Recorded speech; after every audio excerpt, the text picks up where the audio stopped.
DCB മീഡിയയുടെ പുതിയൊരു വീഡിയോയിലേക്ക് സ്വാഗതം. ഇന്ന് മാർച്ച് 3 തിങ്കൾ. ഇന്നും തുടർന്നു വരുന്ന ദിവസങ്ങളിലും നിങ്ങൾ അറിഞ്ഞിരിക്കേണ്ട പ്രധാന വാർത്താ അപ്ഡേറ്റുകളാണ് ഷെയർ ചെയ്യുന്നത്.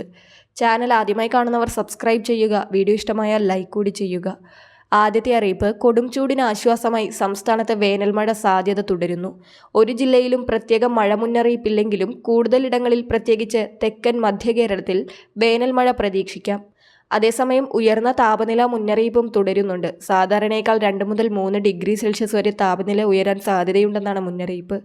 കണ്ണൂർ, കാസർഗോഡ് ജില്ലകളിൽ 38 ഡിഗ്രി സെൽഷ്യസ് വരെ താപനില ഉയരാം. കോഴിക്കോട്, മലപ്പുറം, തൃശൂർ, പാലക്കാട് ജില്ലകളിൽ 37 ഡിഗ്രി വരെ താപനില ഉയരാൻ സാധ്യതയുണ്ട്.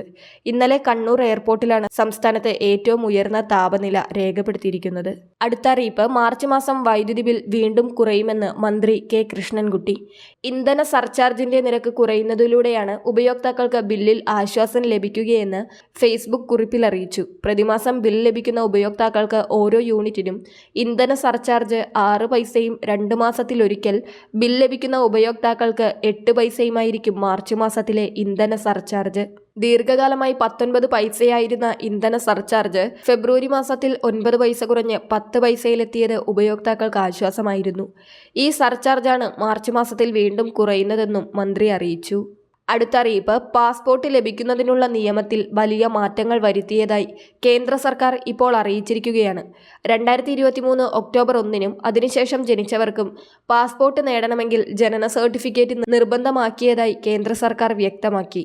എന്നാൽ 2023 ഒക്ടോബർ 1-ന് മുൻപായി ജനിച്ചവർക്ക് വേണ്ടി 2025 പാസ്പോർട്ട് ഭേദഗതി നിയമങ്ങൾ പ്രകാരം വിവിധ തിരിച്ചറിയൽ രേഖകൾ ഉപയോഗിച്ച് ജനന തെളിവ് നൽകാനുള്ള സൗകര്യം തുടരുമെന്നും അധികൃതർ വ്യക്തമാക്കി.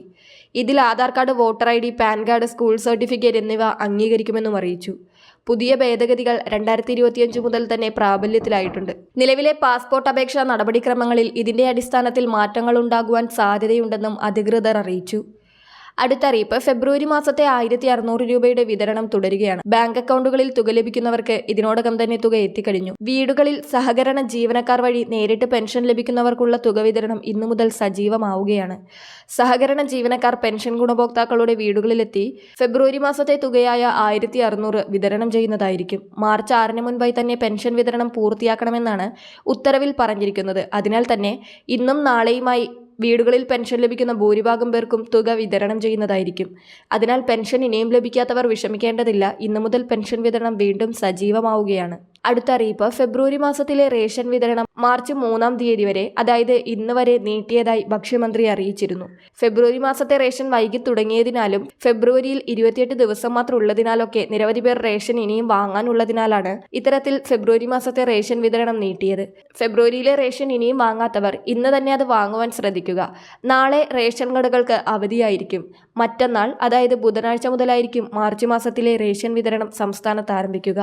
പ്രധാനപ്പെട്ട ഈ വാർത്താ അപ്ഡേറ്റുകൾ മറ്റുള്ളവർക്ക് കൂടി ഷെയർ ചെയ്യുക.